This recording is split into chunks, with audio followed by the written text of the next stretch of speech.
Welcome. Today we will be taking a close look at academic achievement assessments and their role in determining student eligibility.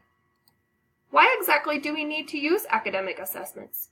What do they tell us about the students in our classroom? Pierangelo and Guilani state that achievement tests are tests designed to assess the academic progress of a student. A student's academic achievement skills are reviewed to determine how well he or she is performing in core skill areas such as reading, writing, mathematics, and spelling. Furthermore, the information and data obtained from the academic assessments is an essential piece of the planning and evaluation of instruction. Though there are countless academic achievement assessments that could be examined, let's take an in-depth look at an assessment that we use here at our school. The Kaufman Tests of Educational Achievement 3rd Edition, also known as the KTEA-3.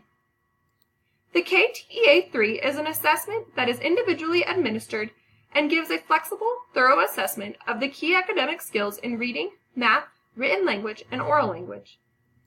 The KTEA-3 comprehensive form has two independent parallel forms, A and B, that cover a wider range of academic achievement domains and provides error analysis capabilities. When administering the academic achievement assessments, or any assessments for that matter, it is absolutely vital that we follow proper protocol that may be specific to each assessment. Frame, Bedrine, and Hinojosa point out that test administrators are expected to hold a graduate degree or a bachelor's degree with a specific training in standardized testing administration. They also note that specific prompts, sample, and teaching items individualize administration and ensure that low scores are not due to the subject's failure to understand instructions. When administering the assessment, the administrator must follow proper start, basal, and discontinue rules. The KTEA-3 assessment comes with proper instructions for finding the proper start, basal, and discontinue rules for each individual student.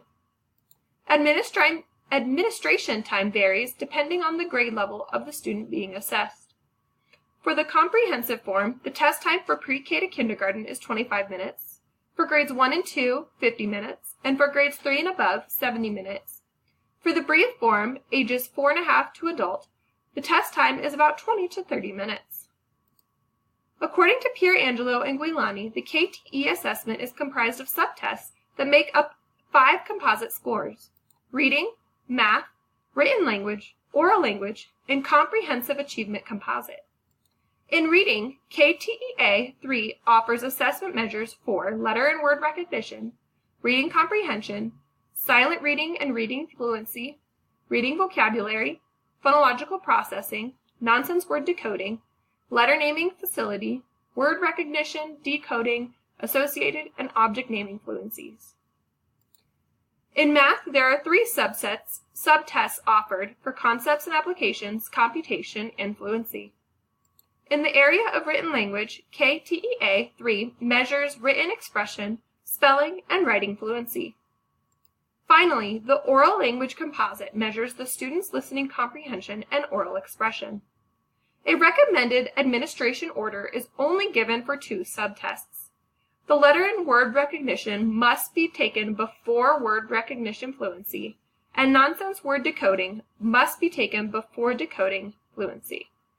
This verifies that the examinee has the requisite skills to complete the latter. Here is a breakdown of the KTEA-3 assessment areas by grade and subtest within both core and supplemental domains.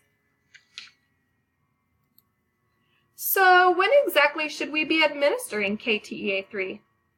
Special education teachers, school psychologists, and educational diagnosticians and other professionals use this tool to help evaluate academic skills in reading, math, written language, and oral language, measure progress or response to intervention and adjust instruction based on performance, and identify learning disabilities on a core level. The KTEA-3 can be used as a part of an initial evaluation for a specific learning disability, an intellectual disability, and when there are any academic concerns. The KTEA-3 can be used as a part of a reevaluation only when the team determines that this information is needed for developing the IEP or making eligibility decisions.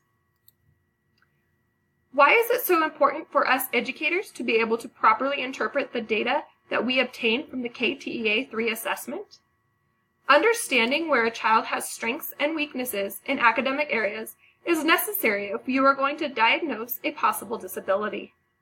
It is also incredibly important that we know how a student in question compares to his or her same-aged peers.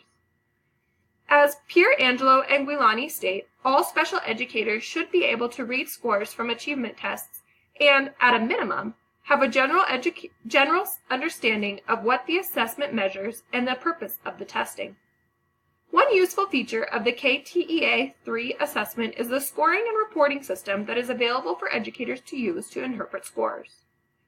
The reports include a summary of student performance by composite or subtest, comparisons of skill areas or subtests for easy interpretation of results, achievement and ability comparisons, error analysis norms for all standard subtests, suggestions for designing IEP goals based on error analysis results, suggestions for designing IEP goals based on error analysis results, lists of math problems or reading or spelling words similar to those that were difficult for the student. Though this program may be helpful, test administrators can also opt to manually score the tests. Of the utmost importance is obtaining the most reliable data possible. Pierangelo and Guilani state that the information obtained from the academic battery of tests is important for both the planning and the evaluation of instruction. They also highlight that regardless of the number of areas, reading, writing, math, and spelling are a part of every initial assessment battery for possible classification and/or placement in special education. If the data obtained is as reliable as possible, it gives us a realistic glimpse into the real struggles that a specific student is having. Reliable data helps us educators obtain a bigger picture and helps us broaden the scope of possible interventions that a student may need.